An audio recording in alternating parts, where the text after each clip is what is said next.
इसमें इंटरेस्ट बनेगा जब आप ये काम कर ही रहे हो, है ना। उसके लिए कई तरीका होता है कि भाई ठीक है, थोड़ा सा ग्रुप बना के स्टडी करो या टारगेट बाउंड स्टडी करो और अच्छे से समझ के पढ़ो। एडिक्शन वही, बोझ समझ के नहीं। Next, dedication. डेडिकेशन के बारे में जो मैंने आपको बात की, देखो मैं बताऊं आपको, I was highly dedicated to my studies. देखो मेरे साथ उस टाइम प्रॉब्लम ये थी कि मुझे पार्ट टाइम अर्निंग भी करनी थी। मैंने आपको बताया सन 2000 से एमएस प्रोफेशन में हूँ, गेट आईएएस की कोचिंग में, and I was teaching in a leading institute. उस टाइम तो खैर इतने इंस्टीट्यूट नहीं थी, लीडिंग इंस्टीट्यूट था, आप सब लोग जानते हो, मैं वहीं पर था। तो मेरी क्लास भी 8-8 घंटे हो जाती थी, लेकिन उसके बाद ही पढ़ाई के लिए मैं टाइम निकालता था अपने। भाई वहाँ मैंने ठीक है इलेक्ट्रिकल इलेक्ट्रॉनिक्स के सब्जेक्ट पढ़ा दे, वो रिवीजन हो गई। मैथमेटिक्स मेरा तैयार था ऑप्शनल सिविल सर्विस का, लेकिन जनरल स्टडी के लिए टाइम निकालना था, वो ज़रूरी था। वही तैयारी काम है इंजीनियरिंग सर्विस में ही। मतलब मैं यहाँ ESC या CSC का कंपेयर नहीं कर रहा हूँ, मेरा मतलब वही तैयारी। बस डेडिकेट अपने आप को करना पड़ता है, समर्पित कर दो अपने आप को। और भाई एडिक्शन से रिलेटेड है डेडिकेशन, ठीक है ना। देखा होगा ना आपने, कहते हैं वो कोई कई बार कहानी आते हैं, बेचारे किसने शराब ज़्यादा पी ली तो वो नाली में ही पड़ा है, ठीक है ना। कितना एडिक्शन है कि उसके लिए डेडिकेटेड है, कहीं भी पड़ा, उसे कुछ पता नहीं दुनिया का। तो बिल्कुल उसी लेवल पे जो डेडिकेशन आता है कि बस पढ़ रहे, रूम में बैठे हुए अपने मेहनत से पढ़ रहे, और अब वो चाहे क्वेश्चन लगा रहे, कुछ भी कर रहे, हालांकि होता प्रॉपर स्ट्रैटेजी सही है। मेरा मतलब ये नहीं कहना का कि उल्टा सीधा कुछ ही पढ़ रहे, कि मतलब खूब सारे पढ़ रहे हैं, दिमाग थक रहा है, आंखें दुख रही जब भी पढ़ रहे, प्रॉपर वे में जो भी। तो डेडिकेशन ज़रूरी है, डेडिकेट कर दो अपने आप को, समर्पित कर दो इसके लिए, ठीक है ना। और जिस काम में समर्पण लगाया जाता है उसमें फिर सक्सेस ज़रूर मिलती है, वो किसी भी फॉर्म में मिले। देखो ये हो सकता है, मैं आपको बताऊं, मेरा टारगेट था सिविल सर्विस में सिलेक्ट होना, वो नहीं हो पाए, इंजीनियरिंग सर्विस हो गया। हालांकि इंजीनियरिंग सर्विस मैंने ज्वाइन किया नहीं, रेलवे मिल गया था पहली बार में, लेकिन मैंने फिर भी नहीं गया था और मुझे जाना नहीं था। हाँ, उसके बाद मुझे रियलाइज़ हुआ कि पहले तो टीचिंग को मैंने पार्ट टाइम लिया था कि नहीं ठीक है, मुझे अच्छा लगता है प्रोफेशन, तो मैं इसी को ऑप्ट कर लेता हूँ, तो मैंने इसको ऑप्ट कर लिया। तो सक्सेस अगर मैं कहूँ उस टाइम पे सिविल सर्विस थी तो भाई वो तो नहीं हुआ, लेकिन मुझे आज ये चीज़ ज़्यादा अच्छी लगती है कि हाँ टीचिंग करियर मेरे लिए सूटेबल है, वो किसी भी फॉर्म में मिले, ठीक है ना। तो उसमें कहते हैं जी जान लड़ा देना। And last, deliberation. देखो डेलिब्रेशन वर्ड थोड़ा सा आपको यहाँ अजीब लग रहा होगा, विचार विमर्श वगैरह करना। इससे रिलेटेड मैं आपको बताता हूँ कि विचार और विमर्श मतलब ये होता है कई बार कि जैसे कि कई स्टूडेंट आप में से कहते हैं कि सर तैयारी कर रहे हैं, बहुत पढ़ भी रहे हैं, क्लास में रेगुलर करते हैं, क्वेश्चन भी कर लेते हैं, रिवीजन भी, लेकिन टेस्ट सीरीज में नंबर ही नहीं आ रहे। तो फिर ज़रा मोटिवेशन ख़त्म हो जाता है, फ्रस्ट्रेशन आ जाता है। फिर ऐसा क्यों हो रहा है? ये वाली चीज़ एक तो। इसी तरह किसी टॉपिक में लग रहा था कि 2 घंटे में पूरा कर लेंगे, वहाँ कुछ पॉइंट अटक गए, 4-5 घंटे हो गए, नहीं समझ में आ रहा, कई दिन भी लग गए। तो कई बार क्या होता है, कई लोगों की आदत होती है उसमें, कई स्टूडेंट सोचते हैं छोड़ो इसे, छोड़े क्या करें, ऐसे ही स्किप कर दें, नहीं। तो यहाँ मैंने वर्ड यूज़ किया डेलिब्रेशन। देखो विचार विमर्श, विचार विमर्श का मतलब ये भी हो सकता है कि अगर आप किसी टीचर से पढ़ रहे हो तो उनसे डिस्कशन करो कि हाँ कि ऐसा मेरे साथ क्यों हो रहा है। कोई चीज़ पढ़ रहे हो, कई बार पढ़ने के बाद नहीं समझ में आ रही, तो क्यों नहीं समझ में आ रही, क्या पॉइंट मेरा वीक है। कहीं ऐसा तो नहीं है कि आपने इंटीग्रल करना तो सीखा नहीं और डिफरेंशियल इक्वेशन पे आ गए, ऐसी तो गलती नहीं कर रहे, कहीं होता है ना ये, कहाँ प्रॉब्लम है, विचार विमर्श। इसी तरह डिस्कशन कि भाई जो आपका ग्रुप है उससे डिस्कशन करो। ये चीज़ खास तौर से ज़रूरत होती थी इसकी जब GS पढ़ते थे हम सिविल सर्विस के लिए।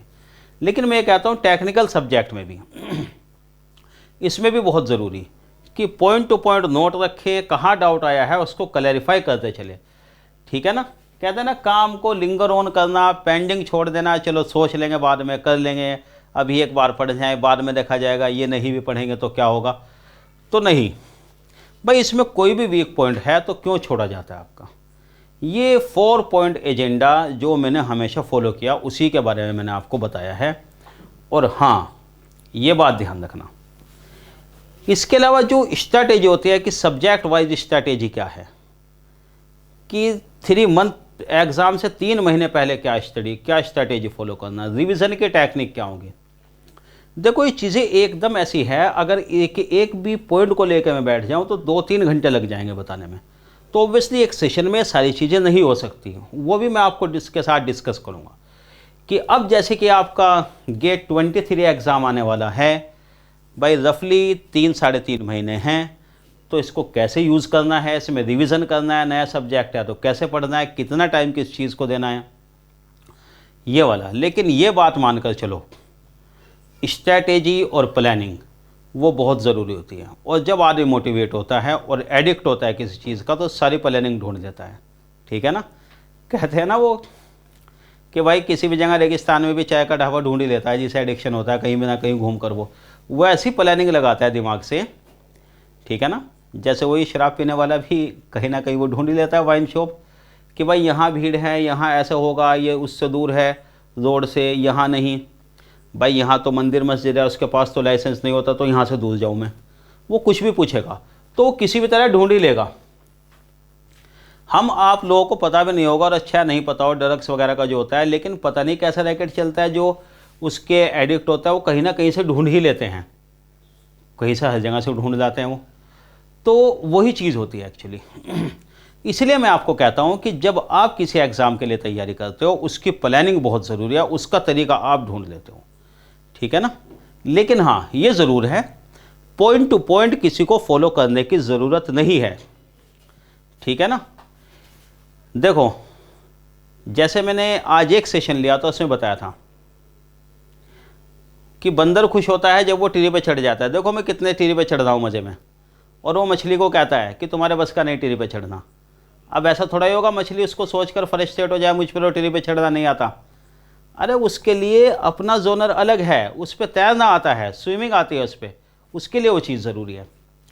तो इन्जॉय हर एक को करना है, अपना काम हर एक को करना है। अगर बंदर को खाने के लिए कोई फल फ्रूट चाहिए, वो पेड़ पे चढ़ के तोड़ लेगा, उसको उसके हिसाब से स्किल दी है। मछली को अपने खाने के लिए चीज़ चाहिए, कुछ भी हरी पत्ती वगैरह, वो दरिया में समुंदर में वहाँ मिल जाएगी नीचे उसको, अपने या छोटी मछलियाँ अपने मतलब की चीज़ उसके लिए मिल जाएगी। तो इसीलिए मैं कहता हूँ हर एक की स्किल अलग अलग है, तरीका अलग अलग होता है। हाँ आप ज़रूर फॉलो करें स्ट्रैटेजी, ज़रूर देखें स्ट्रैटेजी, लेकिन फिर भी मैं इसलिए कहता हूँ पॉइंट टू पॉइंट। जैसे मैंने कहा कि अगर मैं आज कहने लगूँ भाई मुझे लंबी सीटिंग पसंद नहीं थी, पढ़ाई की 1-1 घंटे में पढ़ूंगा, 1 घंटा बैठे फिर थोड़ा ब्रेक ले लिया, फिर घुमाए, फिर 1 घंटा पढ़े, ऐसे या 15 मिनट मिले तो भी पढ़ लिया, तो ज़रूरी नहीं है कि आप ये चीज़ फॉलो ही करोगे। भाई आपका मन है कि लंबी सीटिंग, तो ठीक है आप पढ़ो। मेरी आदत है, मैं ये कहता हूँ कि early to bed early to rise. मैं कभी देर तक जागता नहीं, कभी रुड़की में IIT रुड़की में भी नहीं जागता था मैं देर तक, बहुत ज़्यादा 10:30-11 बजे। देर केस कभी होगा भाई मूवी देखने चले गए या दोस्तों के साथ गप्पे शप्पे लड़ा रहे, अलग बात है। रेगुलर रूटीन ऐसा कुछ नहीं। मुझे सबसे अच्छा लगता है सुबह उठो 5-6 बजे और उठ के पढ़ो। लेकिन मैं आपको ये फोर्स नहीं करता, मैंने कभी नहीं कहा सबको कि भाई जल्दी उठो, क्यों, उसके हेल्थ बेनिफिट है वो अलग बात है। लेकिन एक बात बताइए, एग्जाम के 3 महीने हैं, मैं आपसे कह लूँगा आप अपनी आदत बदल लो, कहाँ बदल पाओगे भाई। आप है भी चलो रात को 2-3 बजे तक पढ़ने के, और सुबह देर से उठते हो आप, मैं आपसे कह लूँगा आदत बदल लो, भी नहीं बदली जा सकती इतनी जल्दी। तो मैं तो ये कहूँगा जिसमें आप कंफर्टेबल हो, जैसे आपका आउटपुट आ रहा है ठीक है पढ़ो। हाँ अगर आपके लिए आप होते ये तैयारी शुरू करते 3rd ईयर या 4th ईयर, उनको मैं ज़रूर कहता थोड़ा सा अपनी आदतों पर ध्यान दो। तो मैं इसलिए कहता हूँ पॉइंट टू पॉइंट वो चीज़ें फॉलो मत करो। हाँ एक ब्रॉड स्ट्रैटेजी ज़रूर लीजिए, ठीक है ना। और ध्यान रखिए 4 पॉइंट एजेंडा मैंने आपको दिया है, इसमें 4 पॉइंट रहेंगे ये, इसमें कोई जगह नहीं है फ्रस्ट्रेशन की या फेल्योर की। Success will be yours. तो ध्यान रखिए, मैंने कहा था ना आपको, बस जो चीज़ मैंने आपको पहले कही थी, ठीक है ना। छोड़ दीजिए उन मायूसियों को, छोड़ दीजिए निराशाओं को। ये मायूसियाँ ये निराशाएं ये हमें रोकने के लिए कितना जोर लगाएंगी। अरे संघर्ष हमारा खामोश है तो क्या, हमारी सफलता शोर मचाएगी।